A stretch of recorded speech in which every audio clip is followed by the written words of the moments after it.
Okay. Exactly.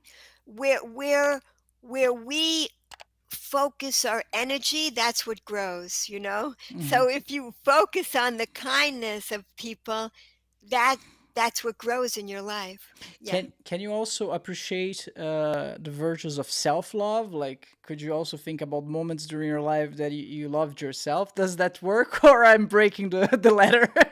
Absolutely. Absolutely. This whole thing is about self-love. Oh, This When we increase gratitude in our lives, we are giving ourselves such compassionate care.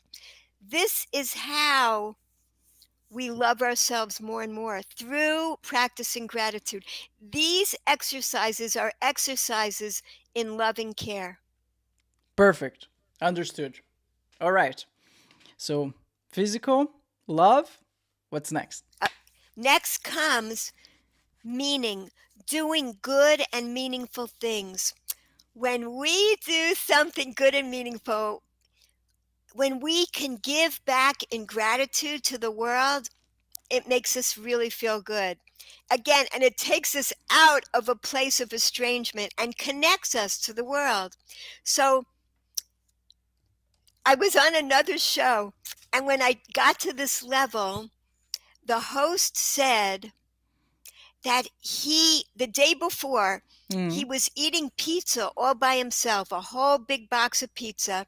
all right. And after he finished the first two slices, he was about to plow through the whole rest of the box and just finish it himself.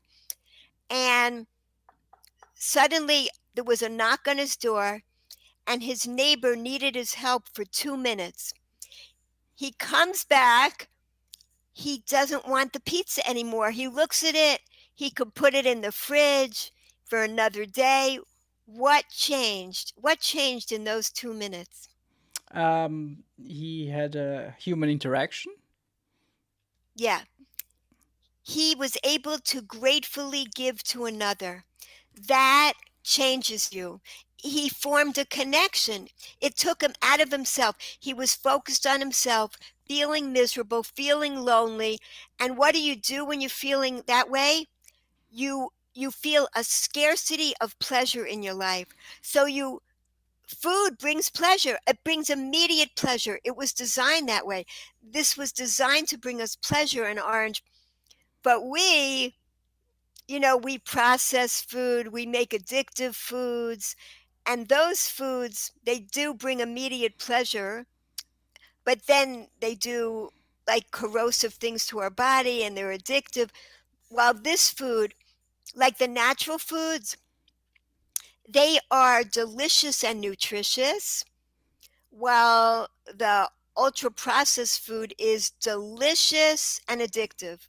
So it's designed to be delicious, but it's designed to really make you have addictive behavior. So when you're feeling a scarcity of pleasure in your life and you eat something, you feel immediate pleasure. So then you just want to keep stuffing your face to keep that immediate pleasure coming if you're focused on the scarcity of pleasure in your life. If you can remember about the pleasure ladder, then you recognize there's an abundance of ways I can bring pleasure into my life this moment. I don't have to keep stuffing my face, especially with unhealthy food. And I can bring this gratitude into my life in infinite number of ways. Okay, so let me see if I understand. The scarcity of pleasure leads to addiction. All right. So, but I think it's important to point out that there's different types of pleasure, right? The healthy ones and the unhealthy ones. So you gave us the example as eating healthy food and ultra processed food. So the healthy pleasure would be eating the healthy food, the one that comes from nature, and the unhealthy pleasure would be the ultra processed one. And I think that comes. It can also I can also give an example when you hang out with people that you know are not good for you, or when you hang out with people that are good for you. That works? Yes, Okay. exactly. What makes you feel grateful afterwards? You Mm, know, after you eat an orange, you're left with a lot of gratitude, especially if you focus on it. So we want to enjoy things that that nourish both our bodies and our souls. The way to nourish both our bodies and our soul is to add the gratitude piece. That's what fills our soul. Because our souls are genuinely hungry.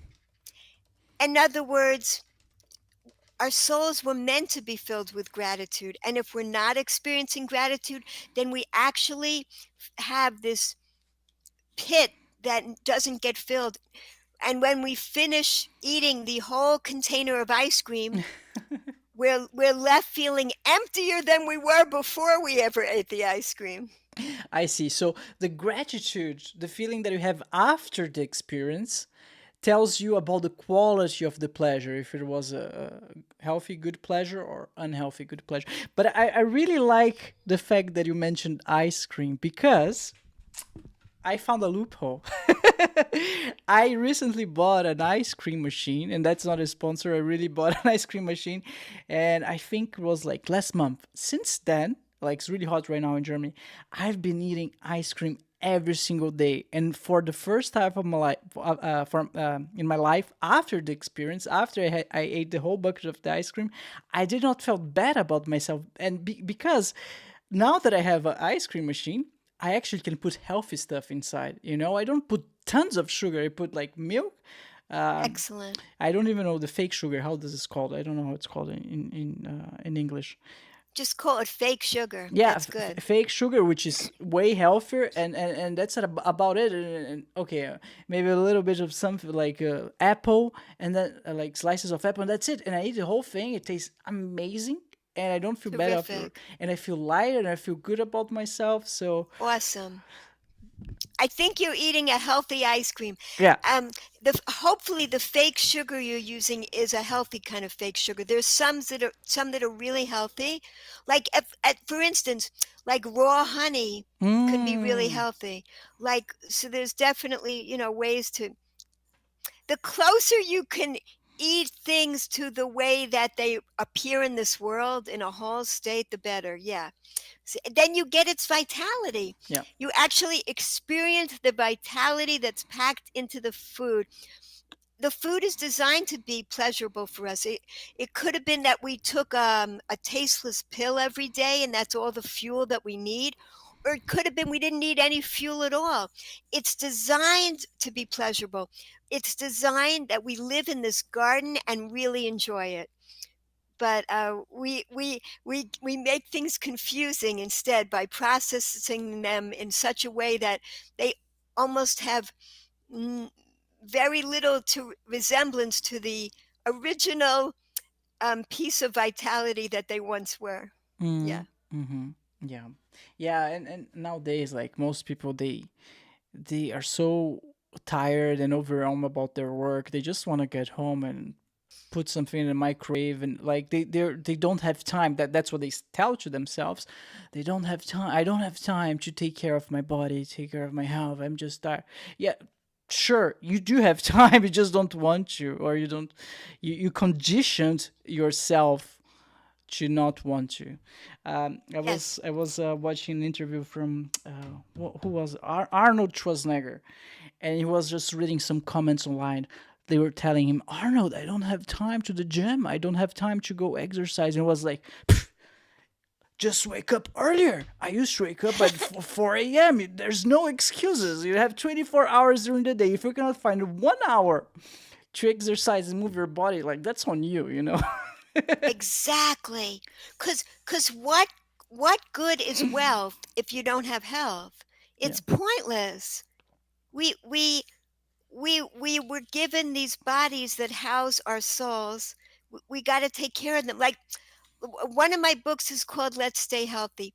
I wrote this during the pandemic because I was getting requests from parents.